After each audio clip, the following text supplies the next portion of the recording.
ദൈവത്തിന് മഹത്വം. നമ്മുടെ പ്രതിദിന ആഹാരം ഓഗസ്റ്റ് 23. സാക്ഷികൾ. നിന്റെ അനുജന്റെ രക്തത്തിന്റെ ശബ്ദം ഭൂമിയിൽ നിന്ന് എന്നോട് നിലവിളിക്കുന്നു. ഉൽപ്പത്തി പുസ്തകം 4 അധ്യായം 10 തന്റെ സാക്ഷികൾ എന്ന കവിതയിൽ ഹെൻറി വാട്സ്വർത്ത് ലോങ്ഫെല്ലോ മുങ്ങിയ ഒരു അടിമ കപ്പലിനെ വിവരിച്ചു. ചങ്ങലയിട്ട അസ്ഥികൂടങ്ങളെക്കുറിച്ച് എഴുതിക്കൊണ്ട് അടിമത്തത്തിൻ്റെ എണ്ണമറ്റ പേരില്ലാത്ത ഇരകളെക്കുറിച്ച് ലോങ്ഫെല്ലോ വിലപിച്ചു. സമാപന ഖണ്ഡിക ഇങ്ങനെ വായിക്കുന്നു: ഇത് അടിമകളുടെ വിലാപമാണ്.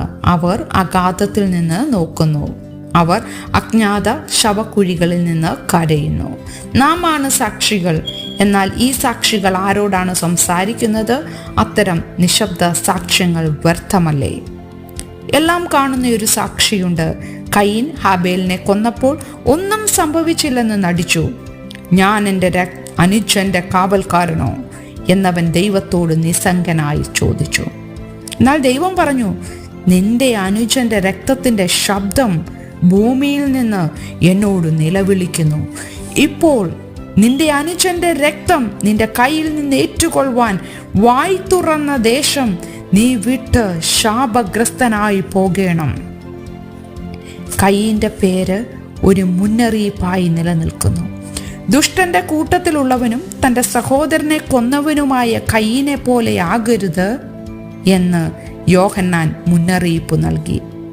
ഹാബേലിന്റെ പേരും നിലനിൽക്കുന്നു, പക്ഷെ തികച്ചും വ്യത്യസ്തമായ രീതിയിൽ. വിശ്വാസത്താൽ ഹാബേൽ ദൈവത്തിന് കയീന്റേതിലും ഉത്തമമായ യാഗം കഴിച്ചു. മരിച്ച ശേഷവും അവൻ വിശ്വാസത്താൽ സംസാരിച്ചു കൊണ്ടിരിക്കുന്നു. എബ്രായ എഴുത്തുകാരൻ പറഞ്ഞു, ഹാബേൽ ഇപ്പോഴും സംസാരിക്കുന്നു. ദീർഘകാലം വിസ്മരിക്കപ്പെട്ട ആ അടിമകളുടെ അസ്ഥികളും അങ്ങനെ തന്നെ. അത്തരത്തിലുള്ള എല്ലാ ഇരകളെയും നാം ഓർക്കുന്നതും അടിച്ചമർത്തൽ എവിടെ കണ്ടാലും എതിർക്കുന്നതും നല്ലതാണ്. ദൈവം എല്ലാം കാണുന്നു. ദൈവത്തിൻ്റെ നീതി വിജയിക്കും. ചിന്തിക്കുക, അനീതിയുടെയും അടിച്ചമർത്തലിൻ്റെയും ഏത് സാഹചര്യങ്ങളെക്കുറിച്ചാണ് നിങ്ങൾക്ക് അറിയാവുന്നത്? ദൈവം ഇന്ന് നിങ്ങളെ എന്ത് ചെയ്യാനാണ് വിളിക്കാൻ സാധ്യതയുള്ളത്? ദൈവത്തിന് മഹത്വം.